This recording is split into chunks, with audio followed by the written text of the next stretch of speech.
Og noget af det, du også skal tage med, når du sætter et mål, det er at kigge på, hvordan ser dit hjertecenter ud. Så hjertecentret, eller egocentret, som der også sidder, det er jo den her lille trekant, der sidder her. Og hvis du har det defineret, så er det den her energi, du kan bringe ind i din målsætning. Det er den her, jeg vil.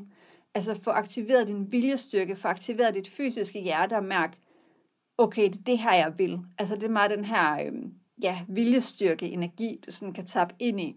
Så den vil passe rigtig godt til dig, når du skal sætte et mål, at du ligesom får aktiveret dit hjerte. Hvis du derimod har et udefineret egocenter, så vil det her altså føles måske rigtig godt i nuet at gøre, og så hen over tid, så vil det være sådan helt krampagtigt, og føle måske lidt mere, som om du skal bevise dig selv. Og det er simpelthen, hvis du har det udefineret, altså når det er hvidt, så er det, at du ikke er designet til at skulle bevise dit værd. Du er ikke designet til at skulle have den her have adgang til viljestyrken og motivationen altid. Så det er lidt mere en tilbagelænet energi.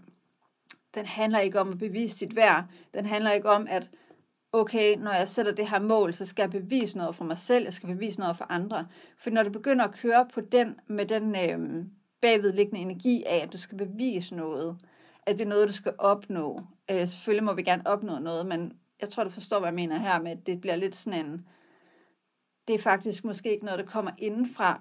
Det er noget med, jeg tror, jeg skal gøre noget, som ikke er mig. Og det er ikke der, du skal ud i. Det handler meget mere om at være lidt mere tilbagelænet, og man er lidt mere designet til at modtage og handle ud fra lyst og ikke ud fra sin viljestyrke. Fordi man har altså ikke kontinuerligt altid adgang til den her viljestyrke, når man har det udefineret, som hvis man har det defineret. Og det har været en kæmpe øjenåbner for mig at finde ud af, fordi jeg netop har tænkt, jamen når vi skal sætte et mål, når vi skal manifestere, jamen så skal det være sådan lidt, du ved, bum, bum, bum, jeg ved det her bare hver dag. Jeg mærker lige ind i den her, sådan, jeg ved det her, og sådan en viljestyrke. Og det har bare på ingen måde lykkes for mig, eller virket for mig, og det har egentlig mere været sådan et rat race, hvor jeg har følt, at jeg skulle bevise noget over for mig og over for andre, og det har bare været så mega usundt for mig. Hvis der du har det udefineret, så i stedet for, så kan du kigge på, hvad for nogle centre har du defineret. Hvad for nogle centre i dit chart har du farvet ind? Fordi det er altså den energi, du kan lænde dig ind i. Du kan ikke rigtig lænde dig ind i en energi, du ikke rigtig har sådan kontinuerligt ind i dig. Så der kan du i stedet for kigge på, eksempelvis har du defineret G-center. Det er jo det, jeg har gjort. Kigget på mit G-center, det er defineret. Så kan jeg jo kigge på, det er et center, der handler om retning og identitet. Så det er jo noget med at sætte et mål ud fra, matcher det her, den person, jeg gerne vil være? Matcher det her, den drøm, jeg har, den her vision, jeg har? Så lidt mere at kigge ud i fremtiden og kigge på, hvad er det, jeg gerne vil skabe? Matcher det her egentlig det? Og matcher det den, jeg gerne vil være? Det har vi også noget med identitet. Så det er altså retning, identitet. Har du defineret sakralcenter, så det er lidt mere, det her giver det mig energi, giver det her, sparker det her joy, giver det her passion, lyst, for jeg bliver sådan helt boblende i maven af det her. Det er ligesom den energi, du kan trække på, og du kan tage ind i din proces. Der kan du også ikke tage ind, at du har en masse viljestyrke, hvis det ikke er noget, du bare har at køre på.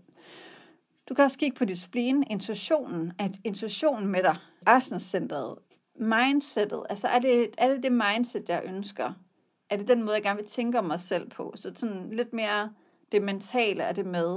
Følelsescentret, solar plexus, er mine følelser der? Er de i ro hen over tid? Er de i ro, når det er, at jeg tænker på den her målsætning? Og er mine følelser med mig? Så mærk ind i mere af det, du har defineret, frem for dit udefinerede egocenter.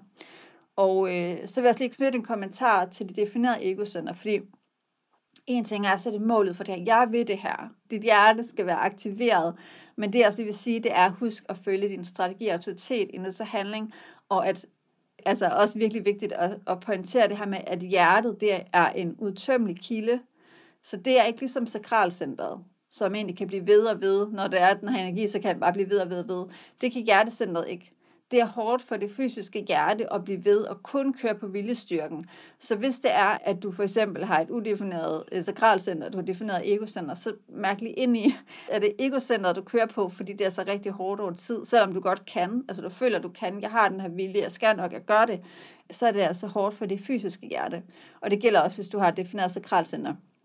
Så det er altså det definerede sakralcenter, du skal køre på, og ikke dit hjertecenter. Men det er ligesom den bagvedliggende tone for den måde, du sådan kan sætte en målsætning ud fra. Så 2 vidt forskellige måder at sætte mål